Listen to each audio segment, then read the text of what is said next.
know the process and they broke the process. And mind you, this is an establishment that should be an honorable one.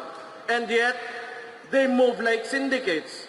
They have cooperated with the president who moves like a syndicate. In a unitary system of government, anong nangyayari sa atin? We are paying our taxes. Saan napupunta ang mga buwis natin? Ano ang priority ng administration ngayon? Yung impeachment ng Vice President.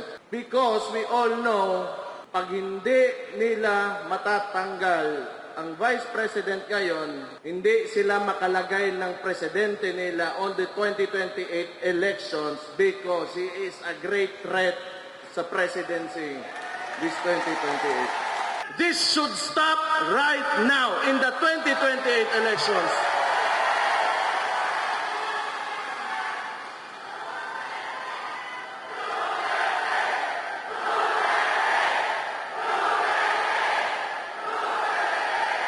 Attorney Silvestre Bello III, Senator Robin Padilla, Philip Salvador, PDP Council Officers, at sa inyong lahat, PDP Laban members, good afternoon, and thank you for your trust and confidence in me.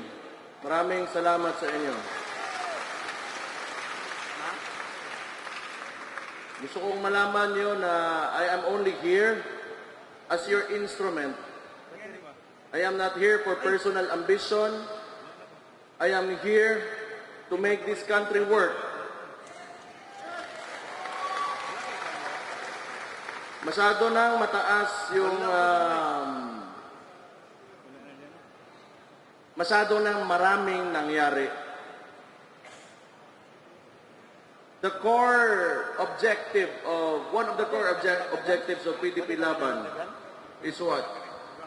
It is federalism. We have to remember this because we believe that in a federal system of government, we will be able to govern ourselves kung paano natin talaga gusto yung direksyon ng ating bansa. Look now, in a unitary system of government, anong nangyayari sa atin? We are paying our taxes. Saan napupunta ang mga buwis natin?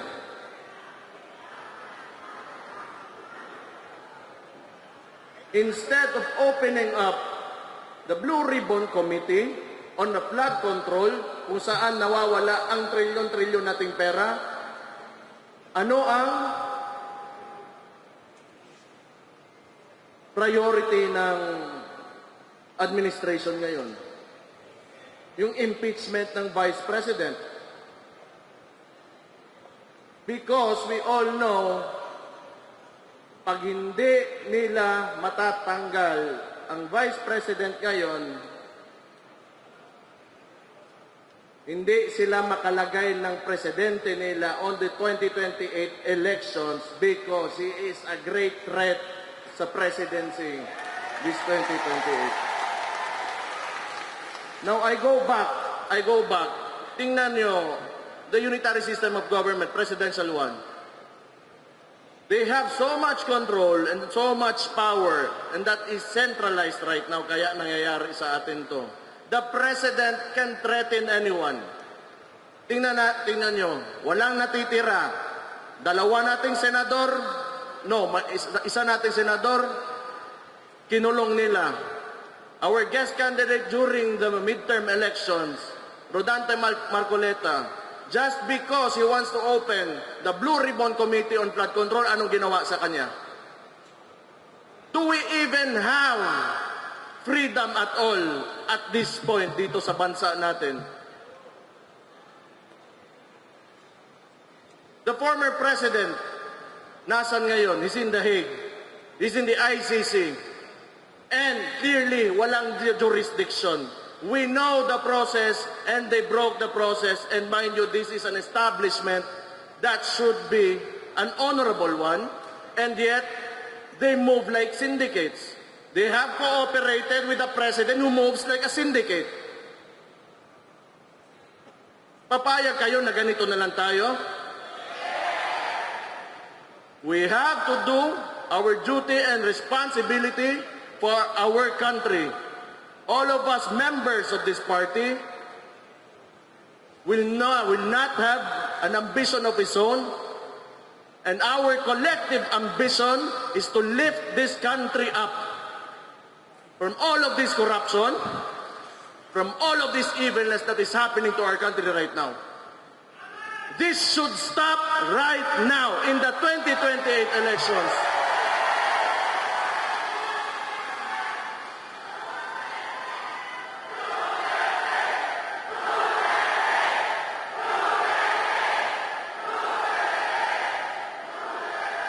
Tama na. Okay na to.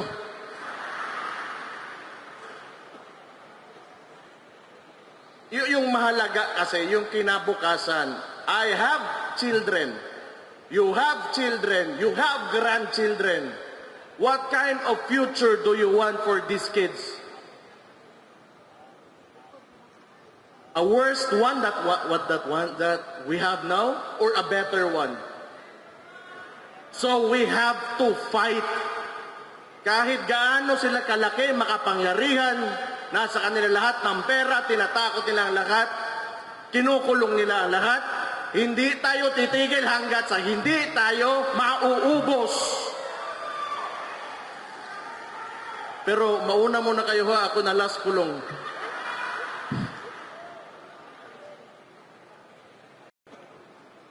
Pero maluoy tayo, maawa tayo sa kinabukasan ng mga bata. Yan talaga ang... At yung pera, sinasayang. Sinasayang, it is estimated that we have lost up to 1 trillion in corruption already. And look at our environment, look at the people.